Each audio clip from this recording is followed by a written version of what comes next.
বর্তমানে নতুন জুডিও খোলাতে আমরাও চলে গেলাম জুডিওতে, যে দেখি কি কি কালেকশন আছে না আছে। জুডিওর সামনেই এত বাইক, নতুন জুডিও খুলেছে বর্ধমানে, সেটাই আমরাও আজকে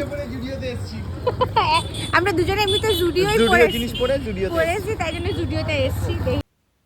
তো ঢুকলাম ভেতরে, তো দেখলাম বিশাল বড় শোরুম। তো যাই হোক, প্রচুর কালেকশন আছে মেন্স উইমেন দুজনারই। তো ফার্স্টে আমরা মেন কালেকশনই দেখছিলাম, যেহেতু প্রশ্নিতের জন্য আগে দেখা হয়েছিল, তো এখানে ওর জন্য দেখছিলাম। তো বেশ ভালো ভালো কালেকশনই দেখেছি, তো ওরও কিছুগুলো পছন্দ হয়েছে, তো সেগুলো এখানে ট্রায়াল দিচ্ছিল, বেশ ভালোই লাগছিল, কিনেওছে এক দুটো। তারপরে আমি আমারটা দেখছিলাম, আমার একটু টাইম লাগে বেশি বলে আমি বললাম আগে তোমারটা দেখে নিই, তারপরে আমারটা দেখবো। তো যাই হোক, এখানে আমিও দুটো ট্রায়াল করেছিলাম। তারপরে দেখলাম একটা লিপস্টিক, আর এরকম লিপস্টিক দেখলে আমি দাঁড়িয়ে পড়ি যদি কোনোটা পছন্দ হয়। তো যাই হোক, পছন্দ হয়েছে। তারপরে নতুন জামা কাপড় পরেও নিয়েছে আমার বর। দিয়ে খিদে পেয়ে গেছিলো বলে খেলাম একটা এগরোল। চলো দেখা হচ্ছে নেক্সট ভিডিওতে, টাটা।